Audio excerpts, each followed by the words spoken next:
Assalamualaikum kawan-kawan. Selamat pagi semua. Salam duha. Salam hari yang penuh barakah. Mari kita berselawat dulu ke atas junjungan besar Nabi Muhammad sallallahu alaihi wasallam. Moga-moga mudah-mudahan ada keberkatan di dalam kehidupan seharian. Allahumma salli ala sayyidina Muhammad wa ala ali sayyidina Muhammad. Allahumma salli ala sayyidina Muhammad wa ala ali sayyidina Muhammad. Allahumma salli ala sayyidina Muhammad wa ala ali sayyidina Muhammad. Allahumma salli ala sayyidina Muhammad wa ala ali sayyidina Muhammad. Allahumma salli ala sayyidina Muhammad wa ala ali sayyidina Muhammad. Al-Fatihah untuk diri anda, untuk kedua ibu bapa, para guru-guru, sahabat-sahabat, seagama, sesaudara, dan Al-Fatihah juga untuk junjungan besar Nabi Muhammad sallallahu alaihi wasallam, kaum kerabat baginda sekalian, para sahabat tabi'in serta para syuhada. Al-Fatihah. A'udzu billahi minasyaitonir rajim. Bismillahirrahmanirrahim. Alhamdulillahi rabbil alamin. Arrahmanir rahim. Maliki yaumiddin. Iyyaka na'budu wa iyyaka nasta'in. Ihdinas siratal mustaqim. Siratal ladzina an'amta 'alaihim ghairil maghdubi 'alaihim waladdallin. Amin. Perkongsian hari ini ialah surah Al-Ghashiyah.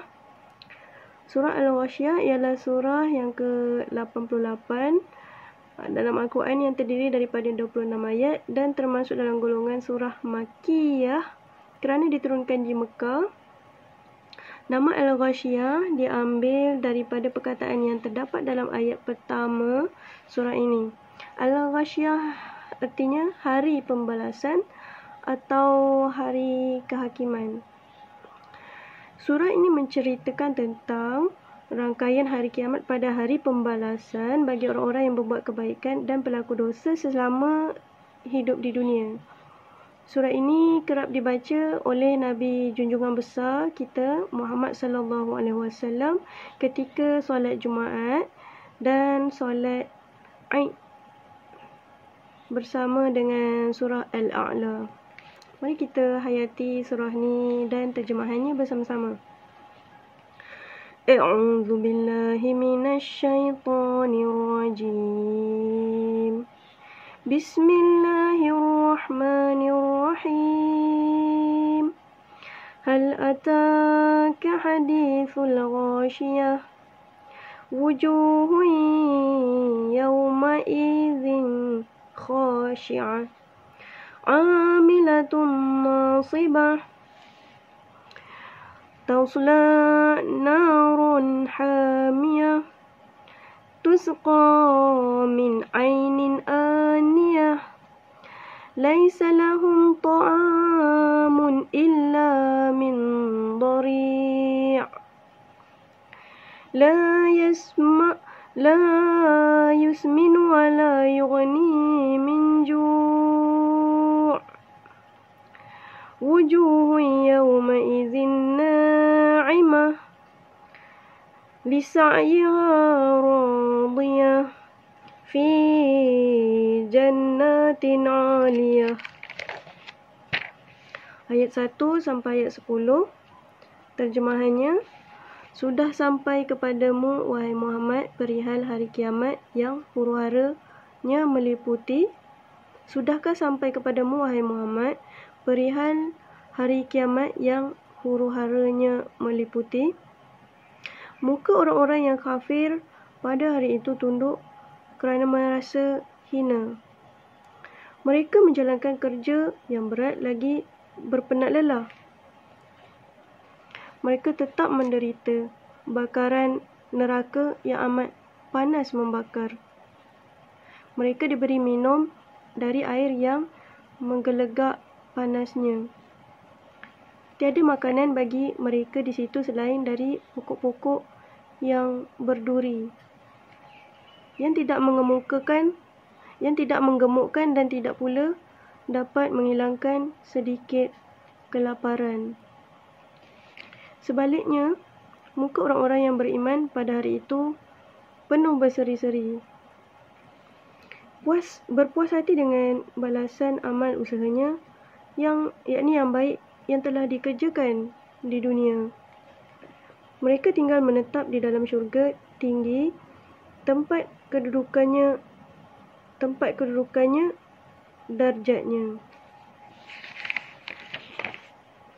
A'udzu billahi minasy syaithanir rajim. La tasma'u fiha laghiyah, fiha 'ainun jariyah, fiha sururun marfu'ah, wa akwabun mawdu'ah, wa namariqu masfufah, wa zarabiyyu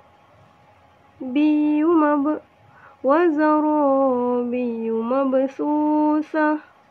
Afala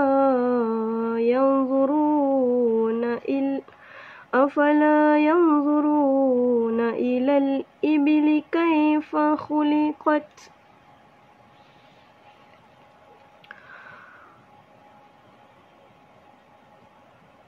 wa ilas samai kaifa rufi'at, wa ilal jibali kaifa nusibat, wa ilal ardi kaifa sutihat.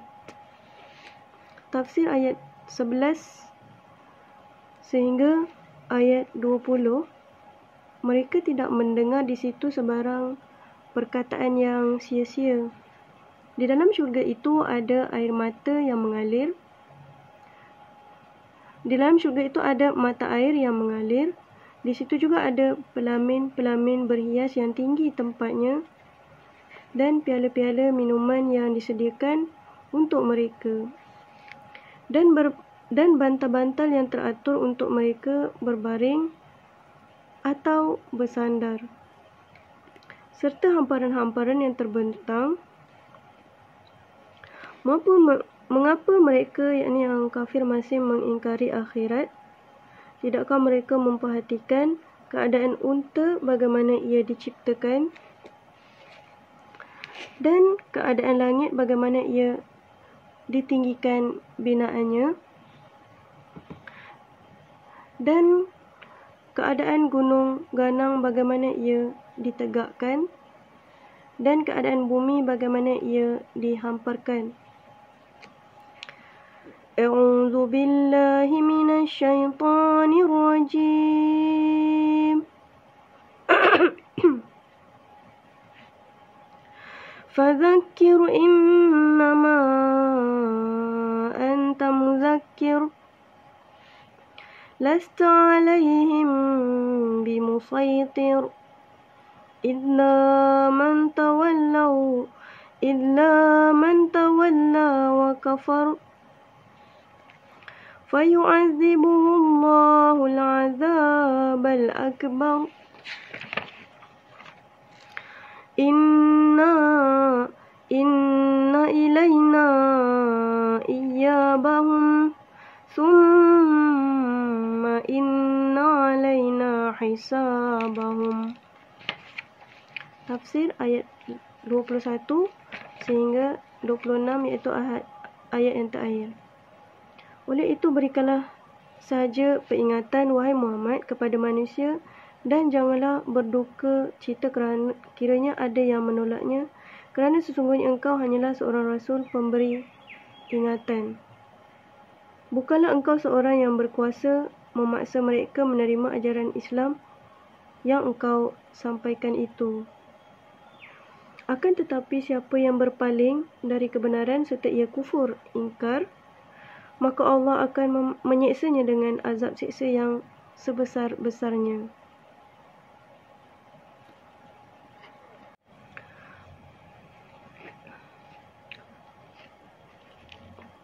Kita sambung surah Al-Ghashiyah. Lagi 2 ayat terjemahannya. Kita ambil balik daripada maka terjemahan ayat 24 surah Al-Ghashiyah. Maka Allah akan menyiksanya dengan azab siksa yang sebesar-besarnya. Yang ke-25, sesungguhnya kepada kamilah kembalinya mereka. Yang ke-26, selain dari itu sesungguhnya tanggungan kamilah soal menghitung amal mereka. Sadaqallahul azim. Benarlah kata-kata Allah yang maha besar. Okey, kawan-kawan, alhamdulillah kita dah habis perkongsian surah Al-Ghashiyah. Mari kita sama-sama membaca 3 surah ini, insya-Allah. Saya doakan semoga kawan-kawan semua, sahabat-sahabat semua dimudahkan urus, dibanyakkan rezeki dan mencapai segala apa hajat yang baik yang niat yang baik yang dihajatkan, insya-Allah. Mari sama-sama kita baca 3 surah ni, iaitu surah yang saya namakan, bukan saya namakan surah ni ada nama, tapi pada saya surah ni adalah surah magnet rezeki lah, yang diajarkan oleh guru saya. Jadi saya suka cerita untuk berkongsi dengan kawan-kawan. Apa surahnya? Bacakan, amalkan setiap hari 3 surah ni. Jom sama-sama ikut saya. A'udzu billahi minasy syaithanir rajim. Bismillahirrahmanirrahim. Wal 'asr. Innal insana lafi khusr. Illa allazina amanu wa 'amilus salihati wa tawasaw bil haqqi wa tawasaw bis sabr. Bismillahirrahmanirrahim. Li'ilafi Quraisy ilafihim rihlatash shita'i was-sayf falyabudu rabb hadzal bait allazi at'amahum min ju' wa amanahum min khawf. Bismillahirrahmanirrahim. Qul a'udzu birabbil falaq min syarri ma khalaq wa min syarri ghasiqin idza waqab wa min syarri naffatsati fil 'uqad wa min syarri hasidin idza hasad.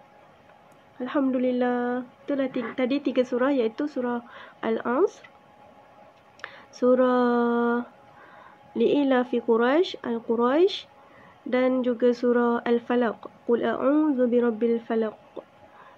InsyaAllah dengan berkat anda amalkan surah ni, Allah akan lancarkan rezeki anda, urusan dalam tanggungjawab dan kerja anda seharian, insyaAllah dijauhkan daripada perkara-perkara yang buruk dan didekatkan dengan kebaikan, insyaAllah. Jumpa lagi. Assalamualaikum. Sekian, wabillahi taufiq wa hidayah. Assalamualaikum warahmatullahi wabarakatuh. Assalamualaikum warahmatullahi wabarakatuh. Berjumpa kita lagi, kawan-kawan. Hai kawan-kawan semua, apa khabar? Sihat walafiat? Semoga dimurahkan rezeki, dipanjangkan umur, diberikan kesihatan Hari ini saya nak berkongsi 2 cerita, iaitu dialog Nabi Musa dengan Tuhannya, dan yang tajuk yang kedua iaitu pemerintah yang zalim. Kita pergi kepada dialog Nabi Musa alaihissalam. Nabi Musa berkata, "Oh Tuhan, ajarkanlah kami sesuatu yang dapat kami gunakan untuk berzikir dan berdoa kepada Engkau." Allah berkata, "Ucapkanlah la ilaha illallah, wahai Musa." Musa berkata, "Oh Tuhan, semua hamba-Mu telah mengucapkan kalimat itu." Allah menjawab, "Hai Musa, seandainya 7 langit dan 7 bumi serta seluruh penghuninya ditimbang dengan kalimah la ilaha illallah, nescaya berat lagi kalimah la ilaha illallah." Begitulah kisahnya. Okey, yang kedua, kita beralih kepada kisah pemerintah yang zalim. Okey, jom kita dengarkan kisahnya. Bagaimanakah kisahnya? Okey, sekejap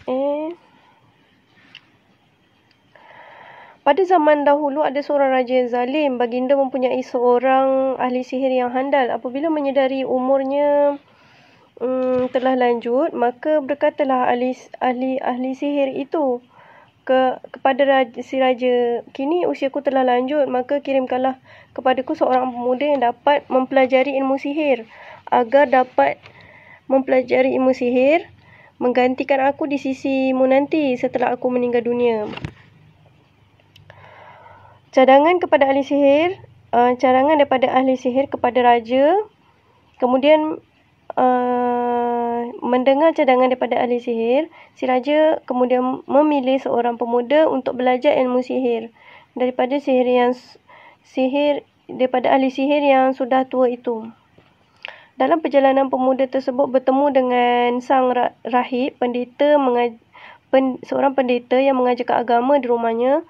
Maka singgahlah pemuda itu di majlisnya untuk mendengar ajaran-ajaran agama. Kerana terlalu asyik dengan ajaran tersebut, pemuda itu sering terlambat ke tempat ahli sihir. Akhirnya ahli sihir marah dan memukulnya. Si pemuda mengeluh dan mengadukan halnya kepada rahib. Apa yang jadi seterusnya? Okey, jom kita next page. Rahib berkata, "Jika engkau takut dipukul oleh si tukang sihir itu, katakan bahawa engkau masih ditahan, disuruh oleh ibumu. Jika terlambat kembali pulang, katakanlah kepada ibumu bahawa engkau ditahan oleh tukang sihir."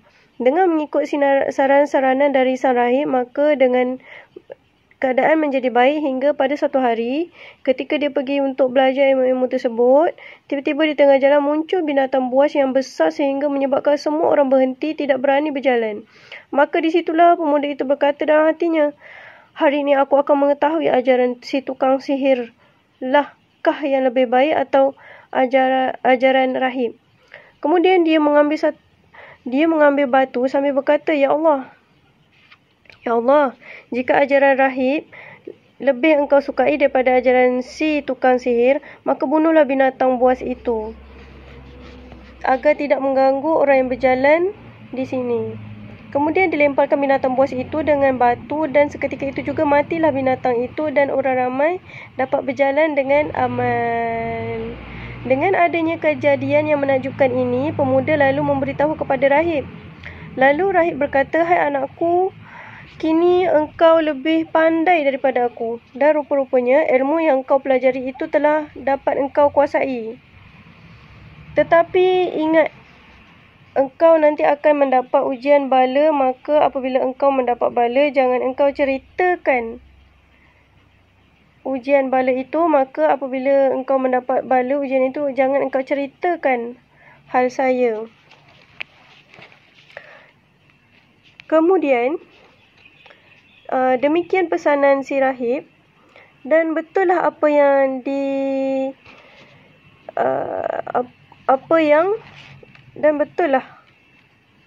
mana pula dibaca ni? Ni dia. Dan betul lah apa yang menjadi dugaan si rahib. Si pemuda itu mendapat kurnia dari Allah sehingga dapat menyembuhkan berbagai jenis penyakit seperti penyakit buta, sopak, sebagainya yang tidak dapat disembuhkan. Kemudian kebetulan pada satu ketika ada seorang kawan raja sakit mata. Kawan raja sakit mata sehingga menyebabkan buta. Setelah puas berikhtiar, penyakitnya masih belum sembuh. Kemudian datanglah dia kepada si pemuda itu dengan membawa berbagai hadiah. Dia berkata, "Hai anak muda, jika engkau dapat menyembuhkan penyakitku, mataku akan memberikan aku akan memberikan apa saja yang kau mahu." Jawab pemuda itu, "Aku tidak dapat menyembuhkan, tetapi Allah yang menyembuhkan. Jika engkau percaya kepadanya, maka aku akan berdoa kepada Allah akan menyembuhkan penyakitmu." Maka segera orang itu percaya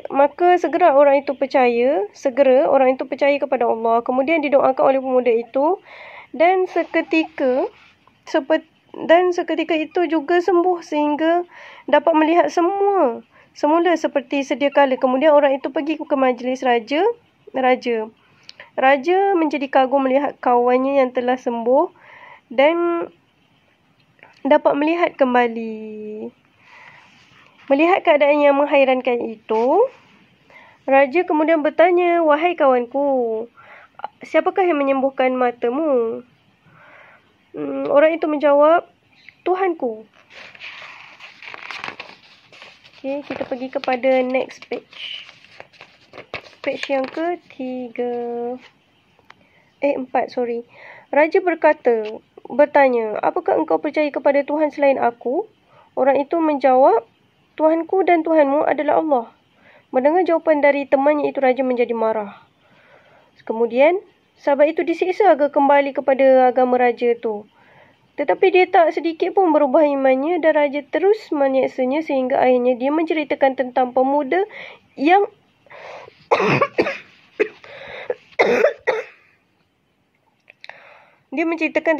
menyembuhkan penyakitnya itu. Kemudian pemuda itu dipanggil oleh raja.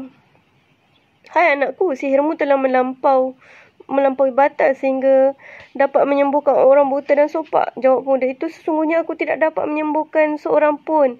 Akan tetapi, hanya Allah yang menyembuhkannya." Si pemuda mendapat seksa. Buku saya jatuh pula.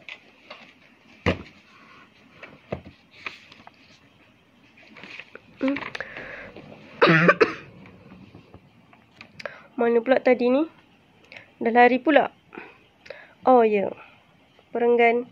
Si pemuda mendapat seksa sebagaimana keadaan kawan raja tersebut sehingga dia menceritakan tentang rahib yang mengajar ilmu kepadanya. Kemudian dipanggillah rahib dan diperintahkan supaya dia meninggalkan agamanya. Tetapi si rahib tetap dengan pendiriannya menolak perintah raja. Raja memerintahkan tenteranya supaya menggergaji si rahib itu hingga terbelah dua. Kemudian tibalah giliran sahabat si raja. Maka diperintahkan untuk meninggalkan agamanya, tetapi dia pun tetap menolak perintah raja itu. Akhirnya dia juga menerima hukuman gergaji dari atas kepala hingga terbelah menjadi dua. Kemudian giliran pemuda itu dan diperintahkan untuk meninggalkan agamanya. Pemuda itu juga menolak tawaran si raja. Maka si raja memerintahkan tenteranya supaya membawa pemuda itu ke atas bukit dan di sana ditawarkan kepadanya untuk melepaskan keyakinan kepada Allah. Jika dia tetap menolaknya, maka dia akan dilemparkan dari atas bukit sehingga mati. Dan setelah sampai di puncak bukit, si pemuda itu berdoa, "Ya Tuhanku, hindarkanlah aku dari bahaya mereka sekehendakmu." Tiba-tiba secara mendadak, bukit itu bergerak dan terbelah di sana sini sehingga jatuh semua tentera raja. Kemudian, kembalilah pemuda itu kepada raja. Dan raja pun bertanya kepadanya, "Hai anak muda, ke mana tentera yang membawa kamu?" Jawab pemuda itu, "Aku telah menghindarkan diri dari kekejaman mereka. Dan Tuhanlah yang membinasakan mereka." Kita sambung lagi untuk perenggan seterusnya.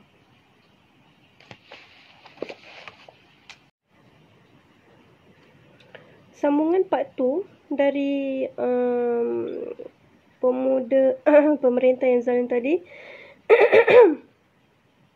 Kemudian si raja jawab pemuda itu, aku telah menghindarkan diri dari kekejaman mereka dan Tuhanlah yang membinasakan. Kemudian si raja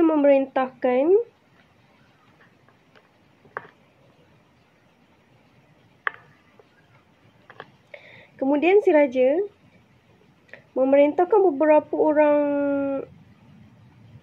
tentera yang lain untuk membawa pemuda itu menaiki perahu. Apabila telah berada di tengah laut, ditawarkan lagi kepadanya untuk meninggalkan agamanya, dan apabila dia menolak, dia akan dilemparkan ke laut. Dan setelah sampai di tengah-tengah laut, si pemuda itu berdoa, ya Tuhanku, hindarkanlah aku dari bahaya mereka ini sekehendakmu. Bateri saya dah nak habis, dah low. Tapi tak apa, saya cuba cepatkan. Tiba-tiba dengan tidak disangka perahu itu terbalik sehingga semua tentera raja tenggelam dan mati. Sementara itu si pemuda itu selamat dan kembali menghadap raja. Dan raja pun bertanya, hai anak muda, kemanakah tentera-tentera yang membawa kamu?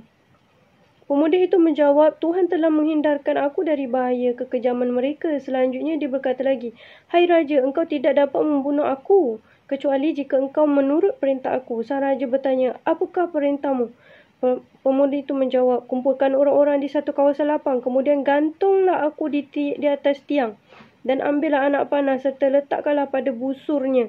Kemudian bacalah Bismillahirrabbilghulam, dengan nama Allah, Tuhan pemuda ini. Lalu lepaskanlah anak panah itu ke arahku. Jika engkau lakukan hal yang seperti itu, nescaya dapatlah engkau membunuhku. Maka segeralah si raja mengumpulkan semua rakyatnya di suatu lapangan yang luas. Kemudian digantungkan pemuda itu di atas tiang. Dan diambilkan anak panah serta diletakkan di busurnya seraya membaca Bismillahirrabbilghulam, dengan nama Allah Tuhannya pemuda ini. Lalu dilepaskan anak panah ke pemuda yang digantung itu tepat mengenai rusuknya. Kemudian pemuda itu meletakkan tangannya ke atas luka yang kena panah itu lalu meninggal. Apabila serentak orang-orang yang menghadiri kejadian itu berkata, Amanna bil Rabbil Ghulam, kami beriman kepada Tuhannya pemuda itu, sehingga kepercayaan kepada Allah merata kepada semua lapisan masyarakat. Melihat kejadian demikian, raja menjadi marah. Berkatalah tenteranya kepada raja itu, tahukah engkau, wahai raja, tadinya engkau merasa khawatir, kini telah terjadi. Semua rakyatmu telah percaya kepada Tuhan si muda itu. Lalu, sekarang bagaimana tindakan kita? Raja berfikir sejenak. Kemudian baginda memerintahkan tenteranya membuat parit besar di setiap persimpangan jalan. Dan di situ dinyalakan api. Maka sesiapa yang berjalan di situ diperintahkannya meninggalkan agamanya serta kembali kepada agama sang raja. Sesiapa yang menolak akan dicampakkan ke dalam parit itu. Di antara sekian ramai yang diseksa itu, terdapat seorang wanita yang mengandungkan bayinya. Apabila dia diperintahkan meninggalkan agamanya, dia menolak. Apabila anaknya ditarik untuk dilemparkan ke parit dan apinya menyala-nyala, tiba-tiba ibunya mahu menyerah kerana dia tidak sampai hati melihat anaknya dibakar. Tiba-tiba sang bayi itu dapat berbicara, hai ibuku, sabarlah, sesungguhnya kita berada dalam kebenaran. Masya Allah, Masya Allah, Masya Allah. Kita sambung lagi cerita di episod yang akan datang. Semoga berjumpa lagi.